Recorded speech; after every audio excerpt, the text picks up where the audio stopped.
हरियाणा के मुख्यमंत्री मनोहर लाल के नेतृत्व में पिछले 8 सालों में हरियाणा की तस्वीर बदली। मनोहर सरकार प्रदेश के ग्रामीण जीवन और ग्रामीण विकास पर विशेष जोर दे रही है। दरअसल मनोहर सरकार पढ़ी लिखी पंचायत देने की शुरुआत की थी, जिसका परिणाम ये हुआ कि पंचायती राज संस्थानों में महिलाओं की 42% से अधिक की भागीदारिता देखने को मिली। मनोहर सरकार के विकास से जुड़ी ये हमारी खास रिपोर्ट देखिए।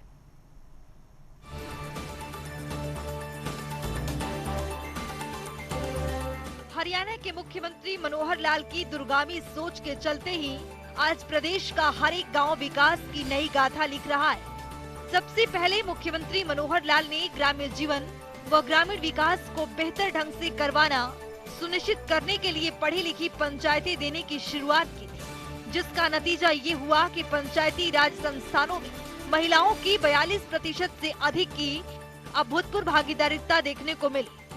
जनप्रतिनिधियों की शैक्षणिक योग्यता न्यूनतम 10वीं पास से लेकर स्नातक, पीएचडी यहां तक कि हार्वर्ड विश्वविद्यालय से शिक्षित युवाओं की शैक्षणिक योग्यता देखने को मिलती है। मुख्यमंत्री ने पढ़ी लिखी पंचायत देने को एक चुनौती के रूप में स्वीकार किया और सर्वोच्च न्यायालय तक अपने फैसले पर अडिग रहे, जिसका नतीजा ये रहा कि सर्वोच्च न्यायालय ने भी अपने आदेश में प्रदेश सरकार की इस पहल को सही माना। पढ़े लिखे पंचायत सदस्यों ने अपने अपने गाँव की आवश्यकता अनुसार विकास परियोजना रिपोर्ट तैयार की, जिस पर प्रबल रूप से कार्य भी हुआ। आज हरियाणा के हर एक गाँव में इंटरलॉक पक्की गलियां देखने को मिल रही हैं। तो वहीं दूसरी ओर युवाओं को पारंपरिक खेलों से जोड़ने के लिए योग एवं व्यायामशालाएं बनाई गयी। जिला परिषद का अलग से बजट निर्धारित कर उन्हें अलग से सरकारी विभागों के विकास कार्यों की जिम्मेदारी दी गयी, जिससे पंचायती राज संस्थानों में सत्ता का विकेंद्रीकरण हुआ है। चलिए ग्राफिक्स के जरिए समझते हैं मनोहर सरकार में हरियाणा की बदल रही तस्वीर। हरियाणा में ग्रामीण विकास पर सरकार दे रही विशेष जोर। पर्यटकों को रूबरू करवाने के लिए स्टे होम पॉलिसी को मंजूरी दी। मोरनी हिल्स में किया गया विशेष बदलाव। मनोहर सोच के चलते मोरनी हिल्स का तस्वीर बदला। हरियाणा के गांव हुआ डिजिटलमय। परिवार पहचान पत्र से प्रदेश में आया है बदलाव।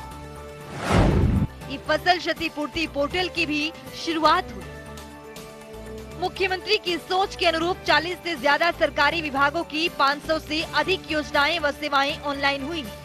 ग्रामीण अंचल में भी इसका प्रभाव देखने को मिल रहा है। ग्राम सचिवालय में नागरिक सेवा केंद्र व अटल सेवा केंद्र खोलने से आज हरियाणा के गांव डिजिटल में हुए नजर आ रहे हैं। मेरी फसल मेरा ब्यौरा पोर्टल पर किसान अपनी फसलों का डाटा अपलोड कर रहे हैं। इसी कड़ी में एक और पोर्टल ई फसल क्षतिपूर्ति पोर्टल की भी शुरुआत की गई है। अब किसान सीधा इस पोर्टल पर फसलों के नुकसान की जानकारी अपलोड कर सकता है। मुख्यमंत्री मनोहर लाल की ओर से ग्रामीण अंचल में बदलाव लाने की सोच के तहत 8 अंकों के परिवार पहचान पत्र की शुरुआत स्वयं मुख्यमंत्री मनोहर लाल ने की। इसके चलते पूरे परिवार के सदस्यों का ब्यौरा इस पर सत्यापित हो जाता है और ये दस्तावेज हर सरकारी योजना का लाभ लेने में कारगर हुआ है। वृद्धावस्था सम्मान भत्ता योजना के नए लाभार्थी अति संतुष्ट हैं, क्योंकि अब उन्होंने किसी लंबरदार, सरपंच और सरकारी कार्यालयों के चक्कर नहीं काटने पड़ते। जैसे ही 60 वर्ष की आयु होती, वैसे ही लाभार्थी का नाम सूची में दर्ज हो जाता है और अगले महीने से ही योजना का लाभ मिलना शुरू हो जाता है। हरियाणा के ग्राम जीवन व खान पान से देश व विदेश के पर्यटकों से रूबरू करवाने के लिए हरियाणा सरकार ने स्टे होम पॉलिसी को मंजूरी दी, ताकि विशेष महत्व वाले स्थानों पर पर्यटकों को अपने घर पर ही स्टे करवाया जा सके। इससे एक और स्थानीय लोगों को रोजगार भी मिलेगा और वहीं पर्यटक ग्रामीण जीवन शैली व खान पान का आनंद भी लेंगे।